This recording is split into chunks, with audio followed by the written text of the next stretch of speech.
Bienvenidos a Campo e Industria.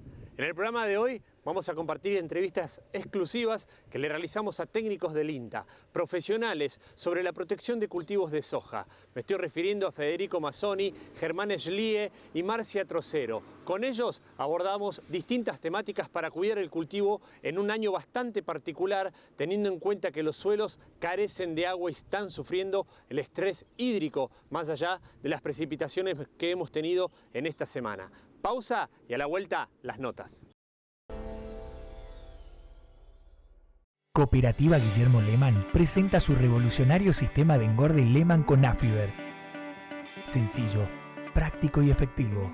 No necesita agregado de forrajes, requiere escaso espacio físico y mínimo requerimiento de personal. Seguimiento y asesoramiento por parte de la cooperativa. Comunícate con nosotros y comenzá a alimentar tu futuro. Cooperativa Guillermo Lehmann. Innovación permanente para un crecimiento continuo. Remonda Castro, concesionario oficial John Deere. Máquinas agrícolas nuevas y usadas, aportando eficiencia en el campo argentino. Veterinaria Rafaela, distribuidora mayorista, basado en el respeto, compromiso y responsabilidad. Acompañamos al hombre de campo con soluciones y una atención personalizada. Contamos con stock permanente de los principales laboratorios. Veterinaria Rafaela, Francisco Peretti 882. Visita nuestra web www.veterinariarafaela.com.ar o buscanos en las redes sociales. Veterinaria Rafaela, 60 años junto al campo.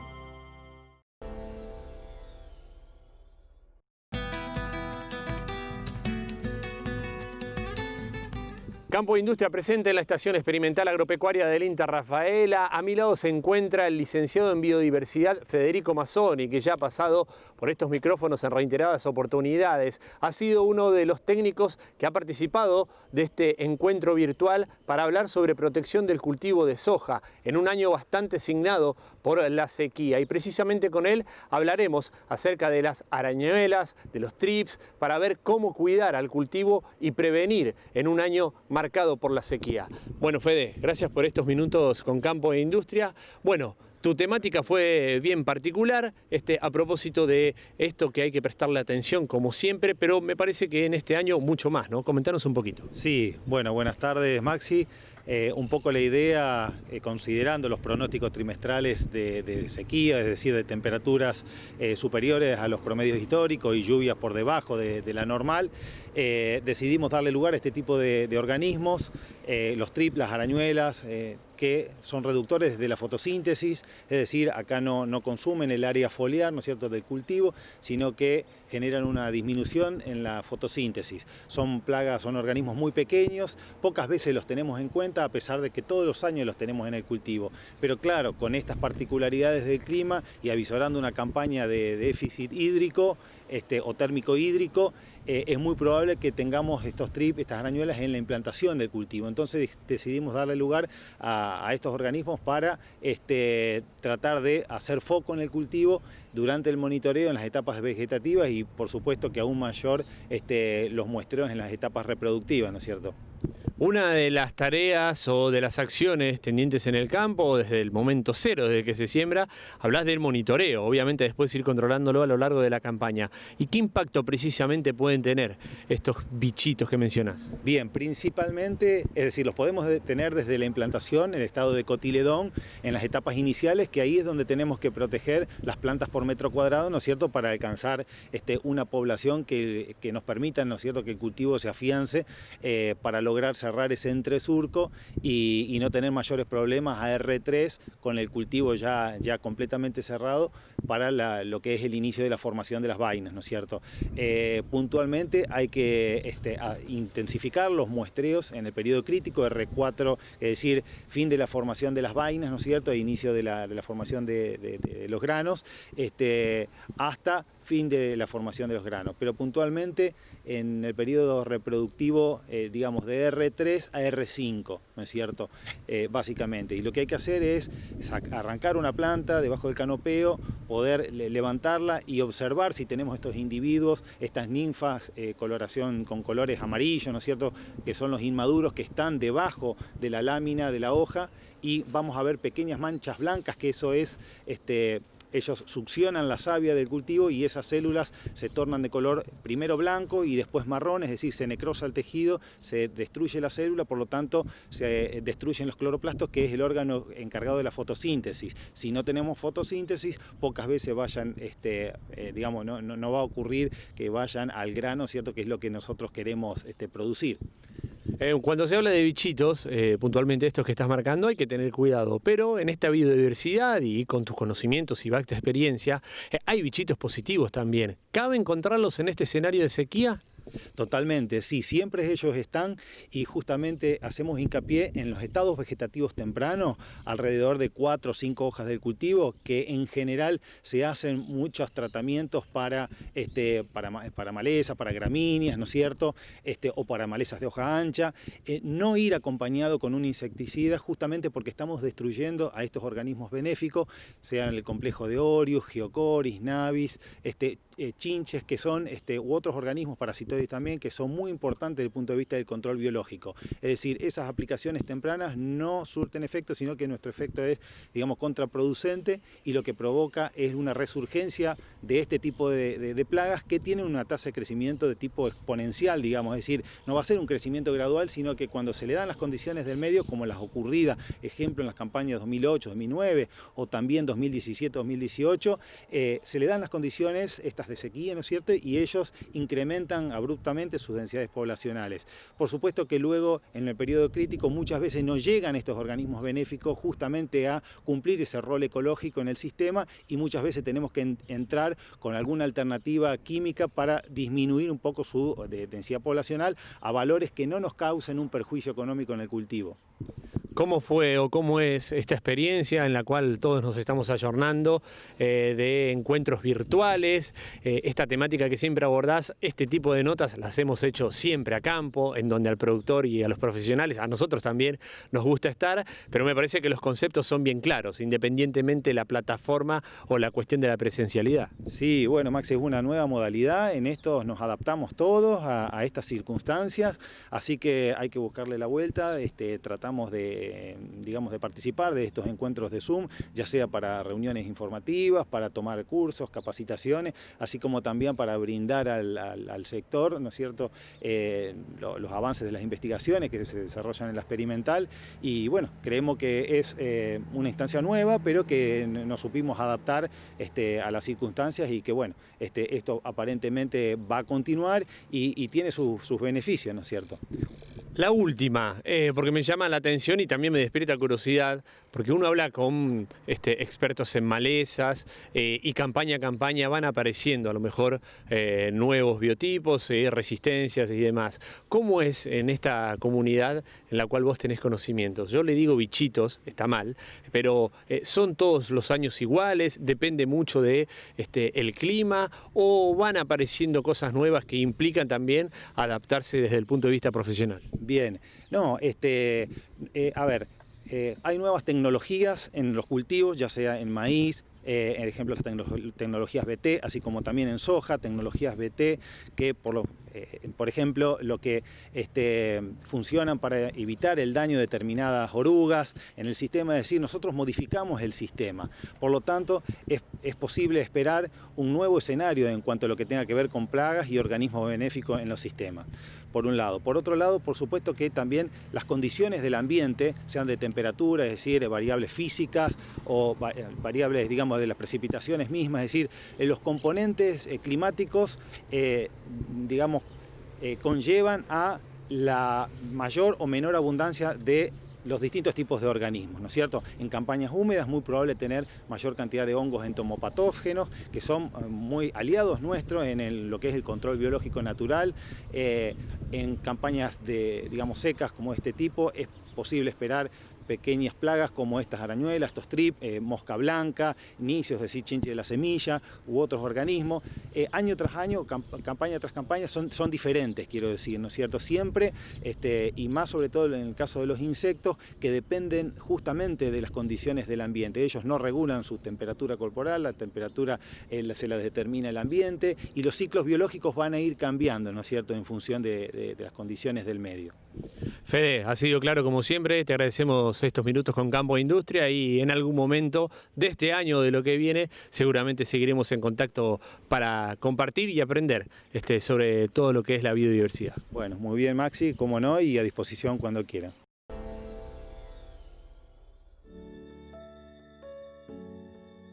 Soy Aldo Bianchi, oriundo de Avellaneda, provincia de Santa Fe. Para mí el campo significa todo, porque de ahí sale el sustento de mi familia.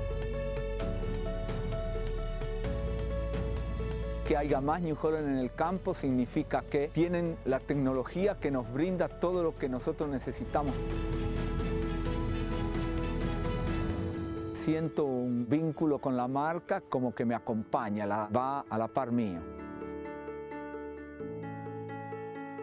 Para mí, más New Holland es estar un escalón más arriba.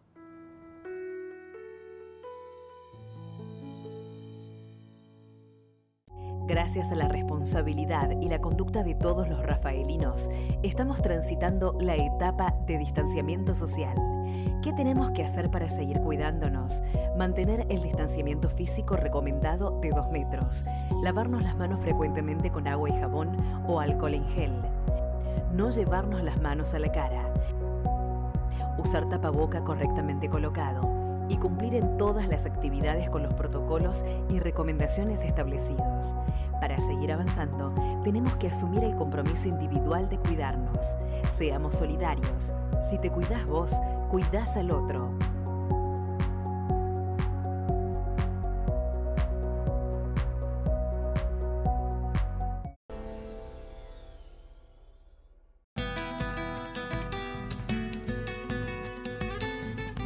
Seguimos en la Estación Experimental Agropecuaria del INTA Rafaela y a mi lado se encuentra la licenciada Marcia Trocero, otra de las disertantes en este encuentro virtual que se ha llevado a cabo el último martes sobre protección del cultivo de soja. Con ella abordaremos una temática especial e importante, la mosca del tallo, algo que ha tomado gran relevancia antes de la pandemia, antes del mes de marzo, desde esta experimental y que tomó trascendencia a nivel nacional. Bueno, Marcia, gracias por estos minutos con Campo e Industria. Comentanos un poco acerca de esta temática, a dónde hay que poner el foco, dónde hay que prestarle atención el productor junto con su asesor, teniendo en cuenta también las condiciones agroclimáticas y ambientales que se están llevando a cabo. Bueno, buenos días, antes que todo. Bueno, lo que nosotros encontramos fue Melanagromyza sojae, como ya habíamos estado conversando en marzo. Es muy importante realizar monitoreos para ver primero si la tenemos en los lotes de soja o no está, y si la tenemos, en qué porcentaje de incidencia la estamos encontrando. Otra de las cosas que estuvimos viendo, o sea, la planta, la campaña que pasó, la 19 y 20, se mostró asintomática, o sea, si nosotros la veíamos de afuera, la estructura de la planta no parecía tener el tallo barrenado. Por fuera lo único que se puede observar es un pequeño orificio, que es complicado de ver porque la mosca es muy chiquitita, mide entre 2 y 3 milímetros, entonces es complicado. Así que sí o sí hay que hacer monitoreos. Para hacer los monitoreos lo que se hacen es hacer de 3 a 10 muestreos dentro del lote, sacar 10 plantas en cada muestreo, hacer cortes longitudinales de los tallos y de las ramificaciones, y ahí nos vamos a poder encontrar si tenemos primero las galerías barrenadas o si estamos ante la presencia de las larvas o pupas.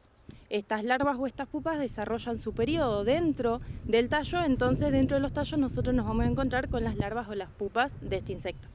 ¿En qué estadio conviene entrar para empezar a hacer el monitoreo, si se quiere, de manera preventiva y temprana, a los fines de, llegado el caso, encontrar esta mosca, tratar de atenuar o minimizar el impacto? Los monitoreos hay que hacerlo desde las etapas tempranas. Una vez que emerge hay que empezar a hacer monitoreos. Nosotros lo que estuvimos viendo en esta campaña que pasó es que nosotros trabajamos con 4 fechas de siembra.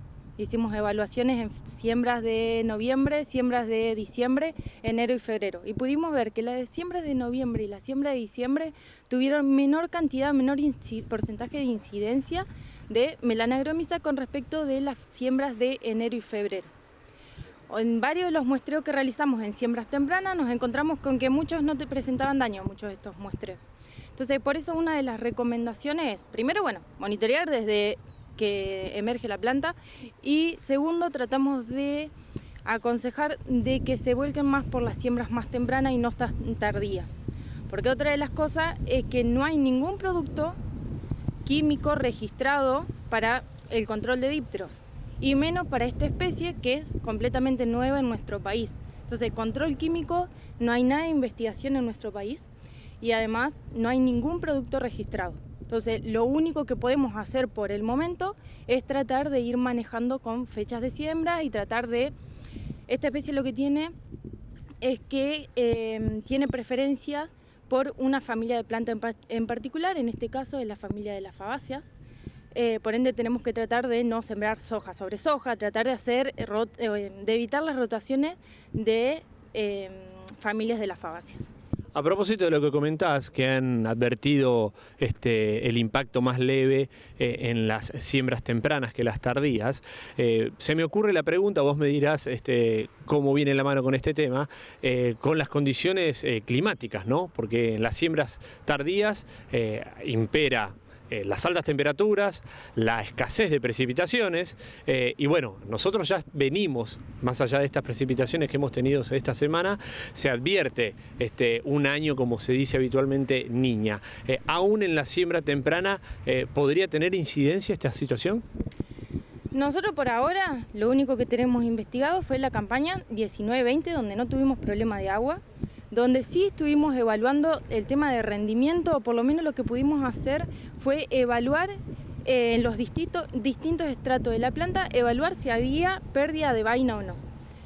No tuvimos, o sea, hubo en algunos casos una pérdida de vaina en el estrato inferior de la planta, pero pudimos ver que en el estrato medio de la planta esta pérdida de vaina que se producía en el estrato inferior se compensaba en el estrato medio. Pero en el total de las plantas tuvieron el mismo número de vainas. Por ende, no hubo, bueno, asumimos que no hubo una pérdida de rendimiento. Ante la situación y el panorama que pinta esta campaña, si va a ser seca, la planta no va a poder compensar el daño.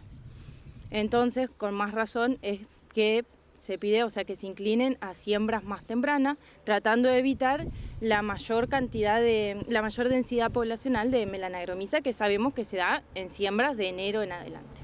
¿Qué dicen los manuales o los libros, teniendo en cuenta que ustedes tienen como referencia solo la última campaña?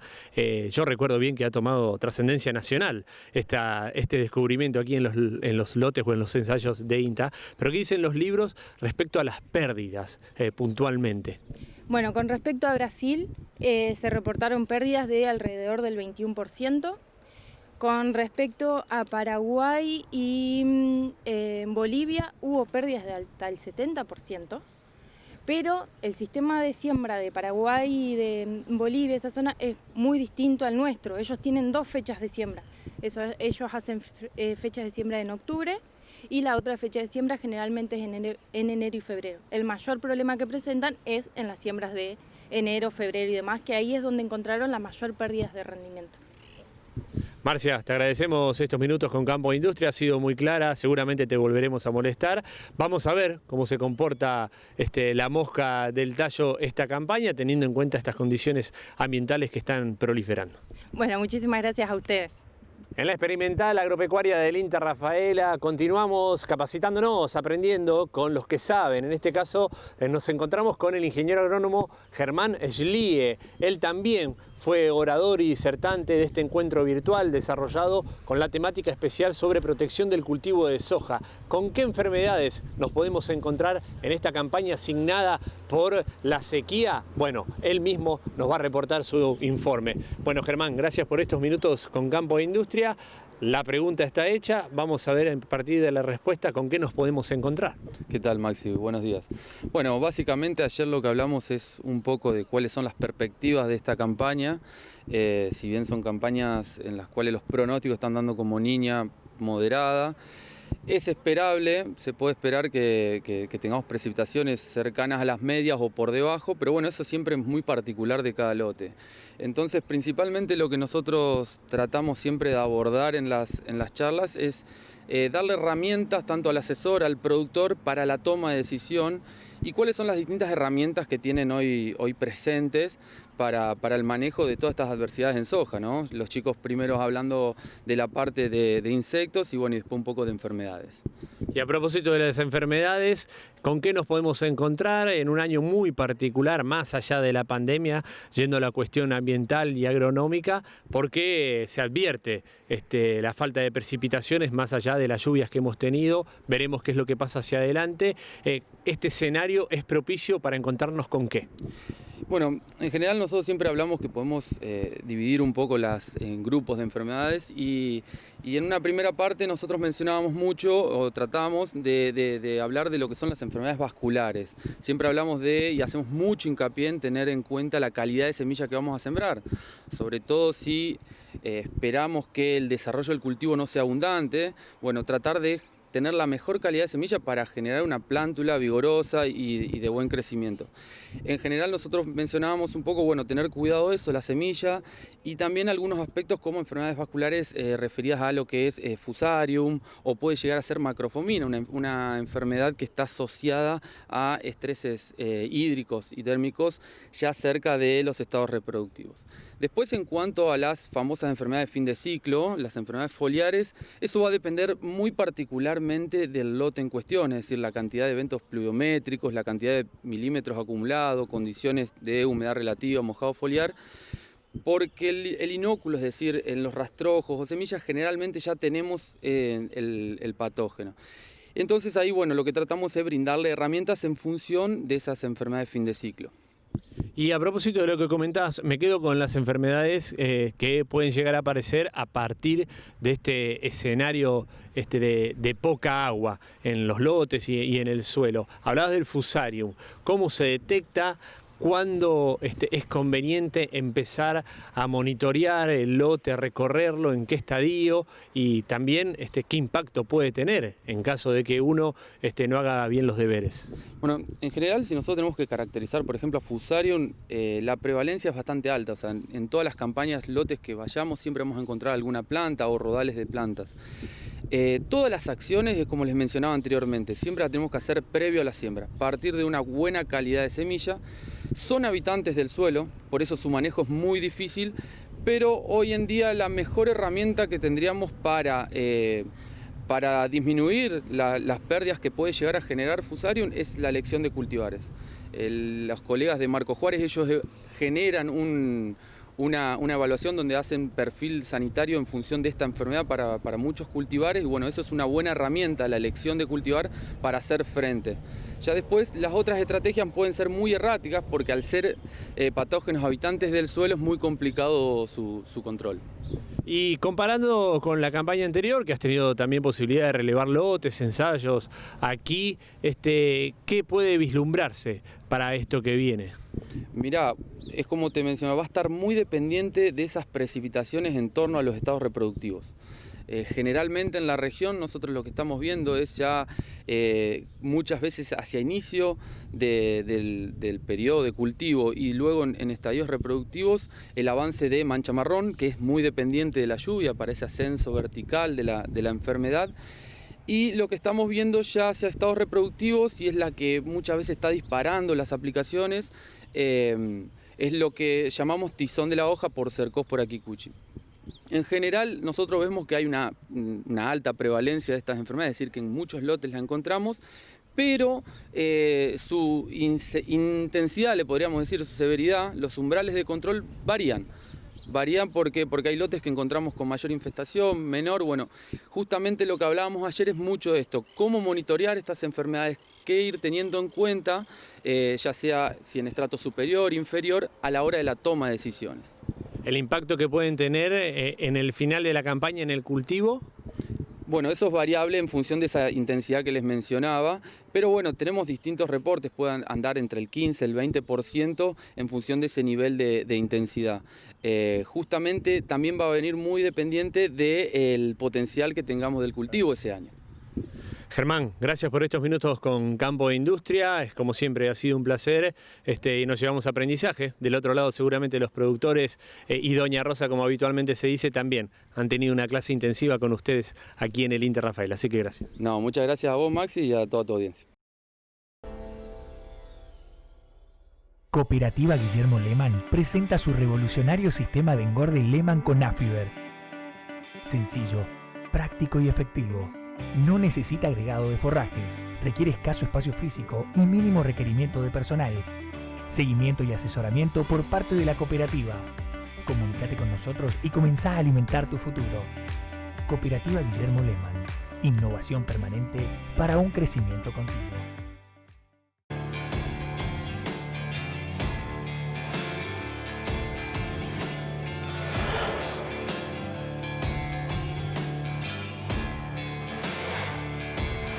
Pauni, la fuerza de la mayoría. Portón Comercial, Avenida Sóboli, 1724, Rafaela. Y antes de despedirnos y finalizar este programa, queremos enviar desde este espacio nuestras condolencias a la familia y a los amigos de Mario Mondino, un ingeniero agrónomo que ha dejado su huella en el INTA Rafaela, pero también en el organismo a nivel nacional. Ha sido un gran referente en materia lechera, ha dejado su legado en las generaciones que lo han sucedido, los ha acobijado bajo su ala, siempre bien predispuesto, con muchas ganas de enseñar, muy didáctico a la hora de transmitir conocimientos, y lamentablemente esta semana nos ha tocado conocer esa ingrata noticia de su fallecimiento. Así que desde aquí nuestro respeto y sin dudas también nuestro recuerdo, porque ha pasado en muchísimas ocasiones a lo largo de todos estos años de Campo e Industria por estos micrófonos, haciendo lo que mejor sabía hacer, enseñando y transmitiendo conocimientos.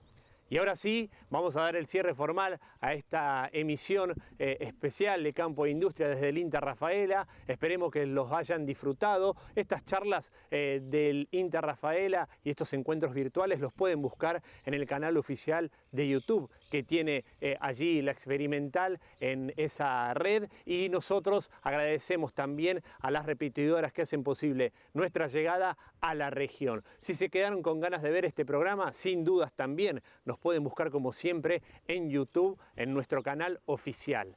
Hasta la próxima.